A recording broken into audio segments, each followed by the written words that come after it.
Hace 40 años conocí a Max y Toño. Toñillo, como le decíamos en el grupo de la escuela secundaria. El buen Toñillo se burlaba un día sí y otro también de Max. Sobre todo, era muy insistente por su forma de vestir, ya que usaba botas vaqueras. Y en ese tiempo era muy común que muchas personas de las comunidades las usaran. De ahí el apodo que usaba para fastidiarlo, el botudo. Y por la palabra ansina. Ansina es, ansina quedó. Este acoso se prolongó durante parte del año escolar, en el salón, en el taller, en el recreo, en educación física, a la hora de salida. Hasta que llegó el día que Max ya no soportó. Se armó de valor y retó a golpes a Toñillo, como era común entre los alumnos resolver sus diferencias. Reto que aceptó, pues sabía que Max le tenía miedo y pensó que le ganaría muy fácilmente. Se armó la pelea a la salida de clases y por supuesto que todo el grupo pues íbamos a ver y en su mayoría apoyar a Max, aunque lo veíamos que tenía mucho miedo.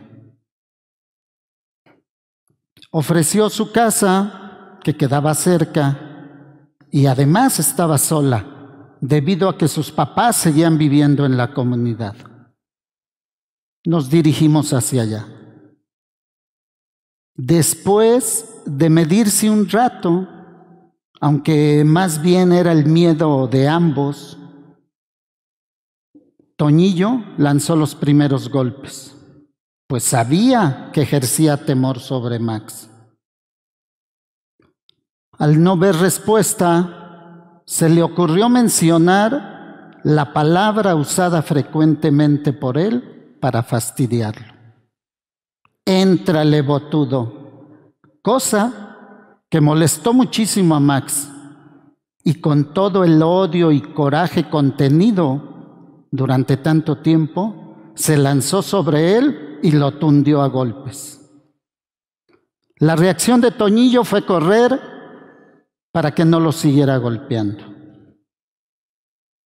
Tras un breve momento, intentó nuevamente atacar a Max, pero con el mismo resultado para él, hasta que terminó aceptando su derrota. Y con esto dio por terminado ese acoso absurdo. No me parece que sea tan simple como parece ese acoso. Ese no aceptar al diferente. Porque no se limita a una manifestación de rechazo. Entran factores más complejos como sentimientos, conjunto de prejuicios o manera de referirse a los demás. Como ya lo mencioné, es mucho más complicado. Es un tema de clasificación de la gente, donde se pone a las personas en lugares de poder y a otras en inferioridad. Sobre todo, en nuestro país se consideran inferiores por raza o por cultura a indígenas y afromexicanos. Somos un país de cultura mezclada, que debajo de nuestra máscara no racista hay un mensaje que indica lo contrario. cuanto más blanco seas, tendrás éxito.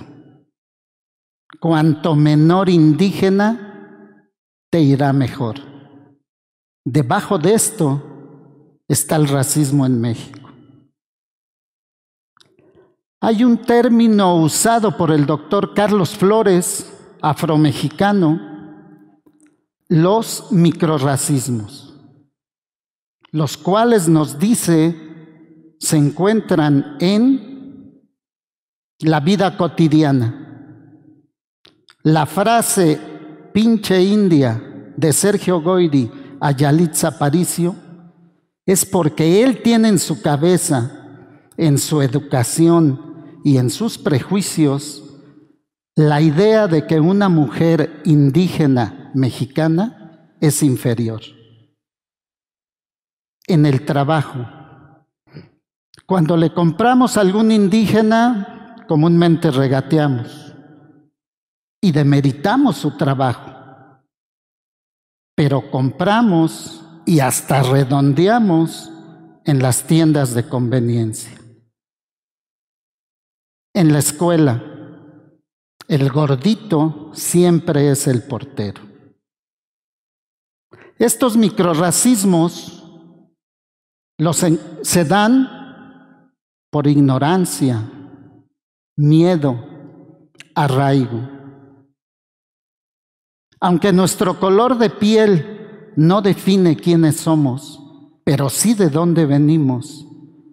Y aquí aparece, para acceder o ser aceptado, algo tan terrible como autodenigrarse o negarse.